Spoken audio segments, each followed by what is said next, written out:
Hello, this is Donna, and I would like to welcome you to another amazing episode of You Were Designed for Greatness.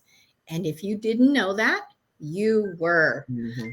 Thank you for liking and sharing and subscribing to this podcast. And if there is a woman that could use today's story, be sure to share it with her. Today, I have a new special friend. Regina is going to share with us some amazing stories, and I haven't even heard it. So, we're going to get to hear it together and have this conversation. So, say hello, Regina. Hello, everyone. Thank you, Donna, for allowing me to be on your platform today. I appreciate it. I'm looking forward to the conversation. Yes, me too. So, where in the world are you? I'm in North Carolina, Eastern North Carolina. Eastern North Carolina. And ENC. that is awesome.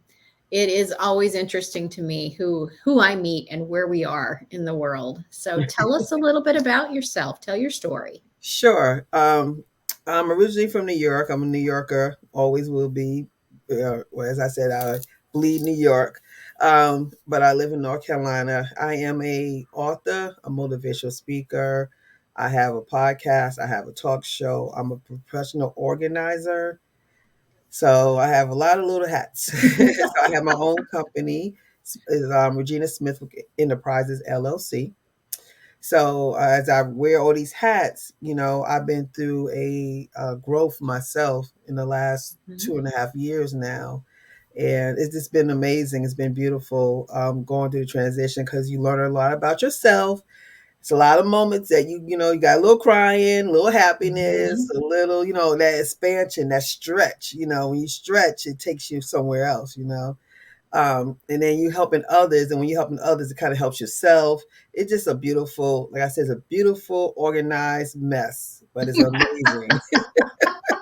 It's just amazing because it just works itself out. I had to learn, and I still have to. And people are like, "Oh, you're this, you're that." I'm like, "Yes, I am. I am. I'm certified. Yes, I did train, but I'm human, and I still, have to learn through mistakes. That's what life Mhm. is about until we take our last breath. That's what we do. We all do that.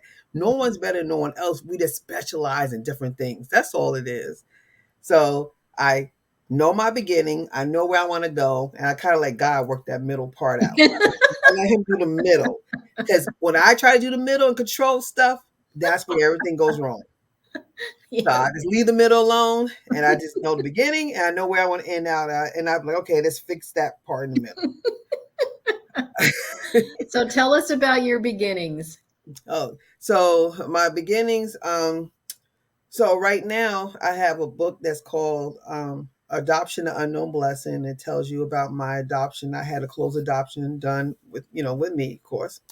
And I just found my birth family 2 years ago, 2.5 years ago.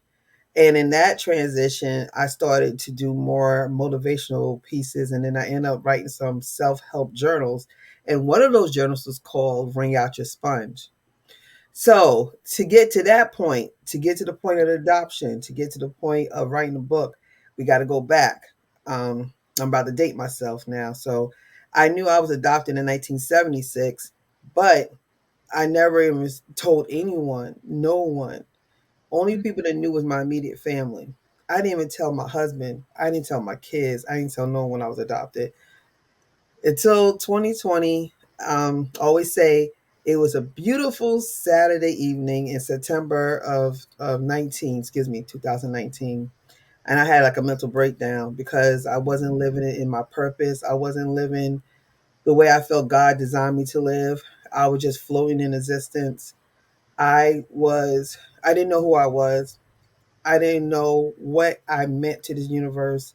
I was just floating. I was just letting people move me by their rejections, or they liked me, they didn't like me. I was just going like I had like the wind blowing a leaf. I didn't have no foundation. And Mhm. so when I decided to go ahead and get my work done, I cried that whole night. I was on my knees the whole night. That next morning, I made a phone call to a spiritual life coach, and it amazingly changed my life. It gave me structure. It gave me purpose. It gave me to want to work on me and find out who I am. And in the journey of doing that, I figured that out. And what the reason why I was doing all this stuff, I had validation issues. I had low self esteem. I had abandonment issues.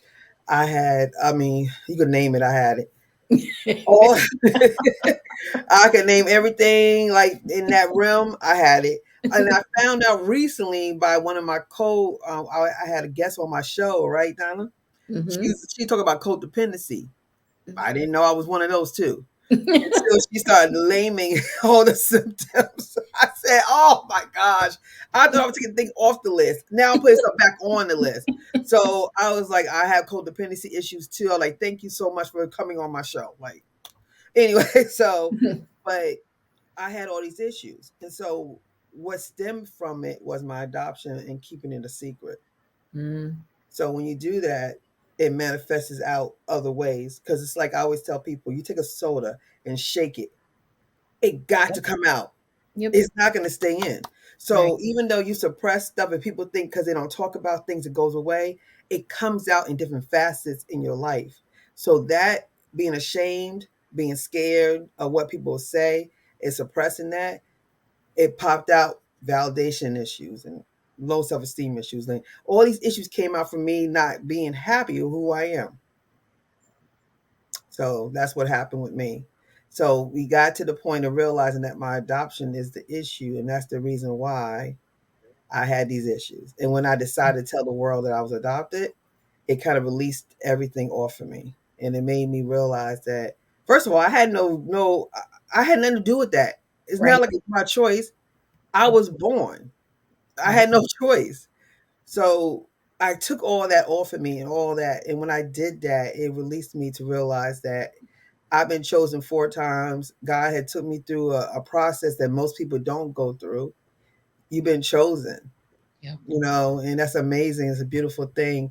I had to change my mindset on that and how I think about adoption.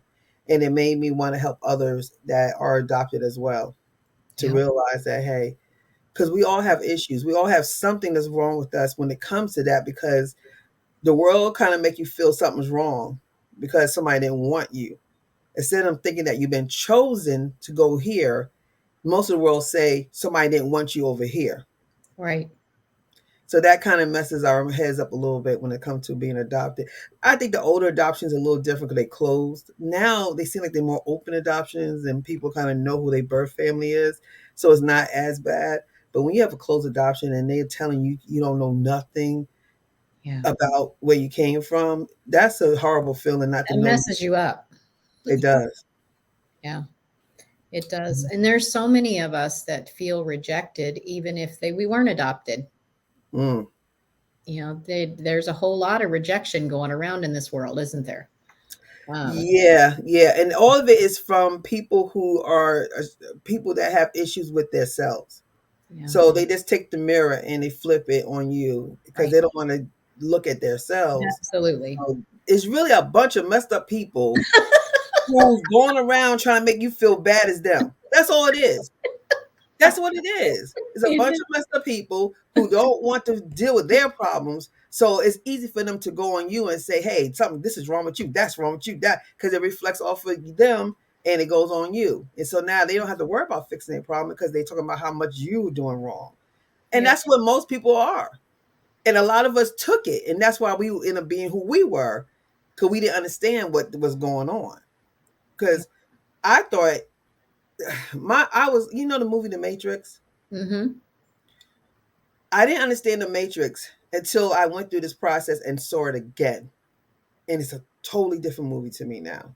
Mm. And before it went over my head, it was just entertainment. But when I really saw it and really broke down, like, do you know that most people in this world, every single one of us have something wrong? Not something wrong. I would say we all have something that we're not happy about, something that we can feel we can work better on. We all have something. There's not one person scathed, not one. Not No. the most beautiful person in the world, not the most richest person in the world. Everyone has something Yeah. that they are not happy with. And when you realize that, it evens the playing field. And you realize that we all the same. Yeah.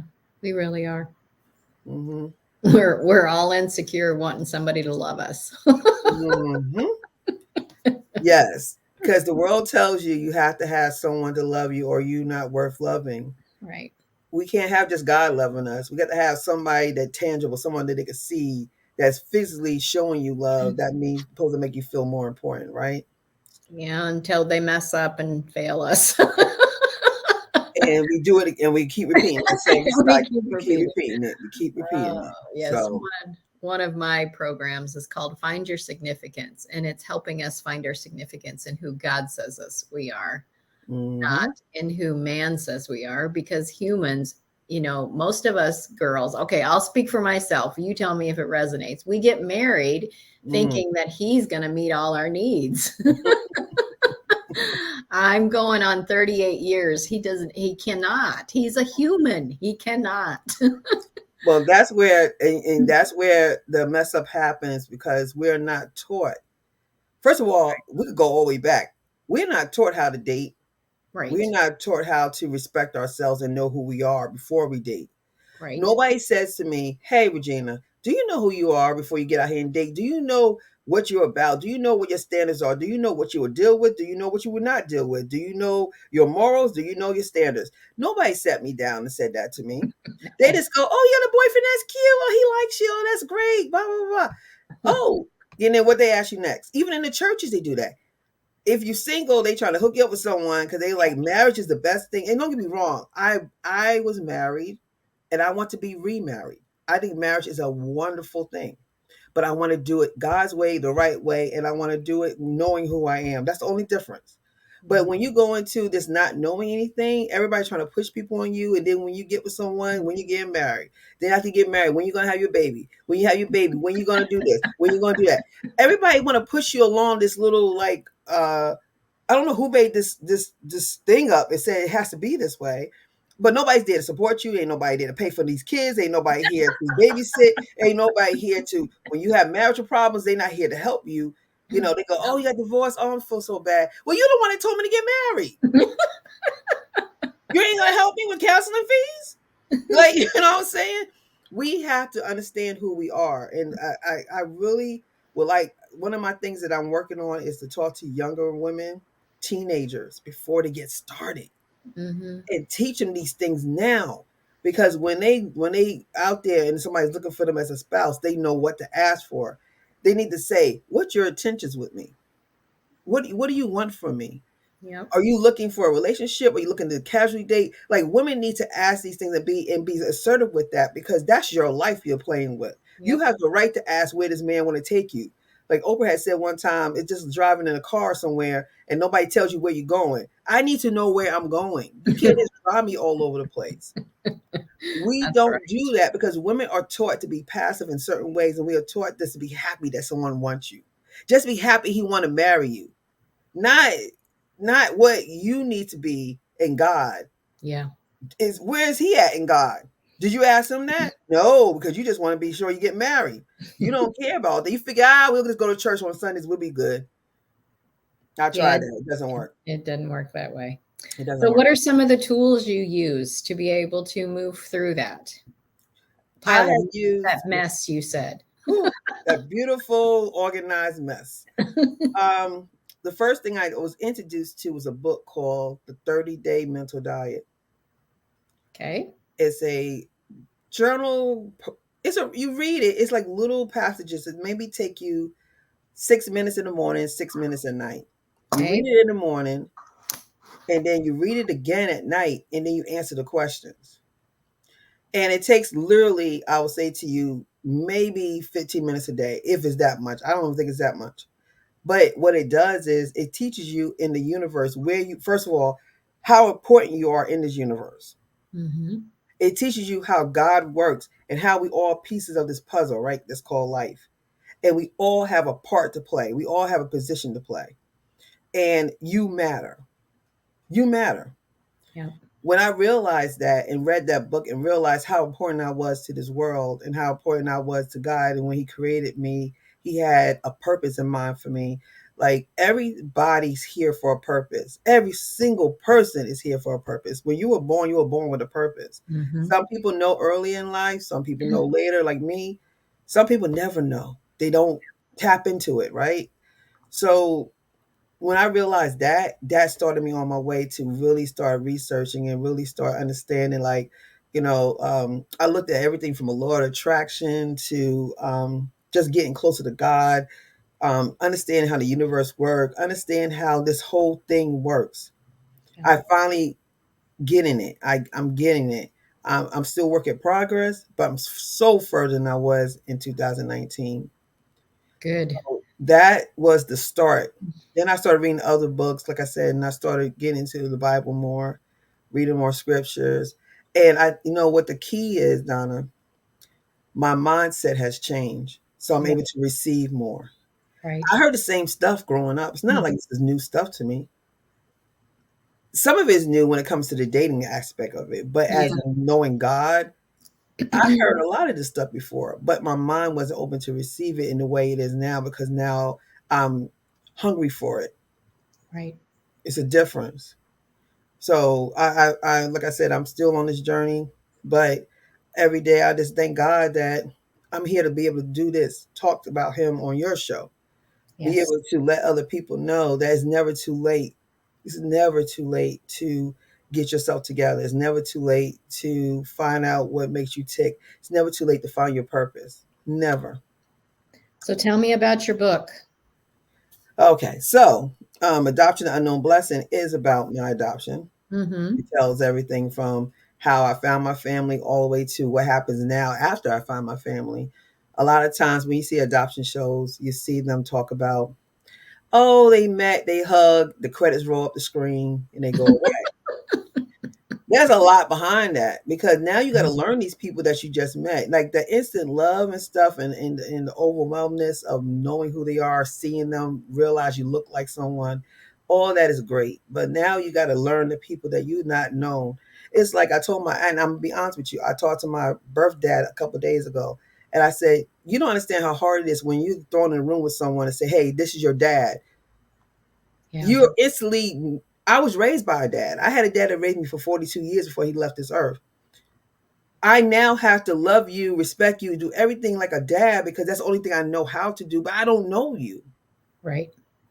And then sometimes I get to know you. There's going to be things that it's hard sometimes, and I'm learning because I want to compare sometimes because I'm used to being raised a certain way with another man, and then you're not like that man. And then if you do something different than what he did, I'm looking like, what in the world? Like, who does that? But I had to understand, and I'm learning this, that they're two different people. They're two different men. He's not going to do what your dad did, and vice versa. And I got to love him and respect him and love him for where he at and what he does because 50 years I haven't been in his life. And I just popped in his life 50 years later. He's adjusting. I'm adjusting. Mm-hmm. So I'm very transparent. Like, if there's people who's adopted is watching this, you know, finding a family is great, is amazing. I would do it over 100 times. But you got to learn these sisters and brothers, these mothers. You're instantly in love with them. That's like giving birth. You're instantly in love with them because they're yours. But you got to learn these people. They have to just learn you, but you have to learn hundreds of people. I have hundreds, cousins and aunts and uncles. Yeah. I gotta learn. I don't even know half of their birthdays. I don't know some of my siblings. So tell me about the sponge aspect. Well, ringing out your sponge came. The concept came up when I was doing one of my talk shows, and I said it, and my co-host told me to stop. She said, "What did you just say?" And I said, "It's like ringing out your sponge." She said, "You got to do something with that. That's a good analogy." Mm-hmm. So I said, "You know what? I think I am." And so I went ahead and created the journal, and I have a course. I have a cruise coming up in May. We're going to do a Ring Out Your Sponge cruise. I did a conference in July in Atlanta with other speakers about ringing out your sponge, getting over traumas, loving yourself, being stuck. So we had done all of this around Ring Out Your Sponge. But what you just shown was the journal. Mm-hmm. That is on Amazon, and it's for people who don't know how to journal. Because a lot of times people will buy a blank book, they don't know how to start writing. Right. This book tells you, how do you feel today? What's your mood? Let's do a self check. What bad habits you have? Let's track them. Let's track your good habits you just started. It gives you titles so you could actually write Okay. and keep up. So you've, like I said when we first started, there's Mhm. probably several podcasts that I could go with you on, but we need to wrap up today. So, when you think about all the stories and all of the wisdom that you have, what Mhm. are some parting things that, other than get that journal if they want some help with that Mhm. on Amazon, but what are some parting things that you would like to summarize? Mhm. What if there was something you wish you could get across today? I would say trust the process. I would say work on yourself, do your work, realize that you do matter, Mhm. and God had put you here for a purpose. And if you don't know what it is, go out there and discover and figure it out, because that's going to make you so internally happy. Yeah, absolutely. I I I love all of that. That is a great way to summarize. There's always hope. There's Mhm. always hope in learning to be able to find the answers and to enjoy the journey, even though there's even the parts where we're crying. But to begin to enjoy the journey. That's Thank you, right. Regina, so much for coming and Thank sharing your you. story. Thank you. Um, I am so happy that you're here. I bless everything that you're doing and every life you're Oh, touching. And thank so that we can spread the love. you. Because Mhm. if we could just spread the love that everybody is valuable, I think the world would be a different place. So thank you Yes. today. Thank you. Thank you for allowing me on your show, Donna. I enjoyed. My pleasure. One of my favorite things with this podcast is meeting these absolutely amazing women like Regina. She has so much to share. So her links will be in the show notes. Be sure to check them out and take advantage of the resources if they feel they would be a blessing to you. Remember, I believe in you. If you would like to chat, I will also put the link to schedule a conversation with me. I want to help you live vibrantly and understand that you were designed for greatness.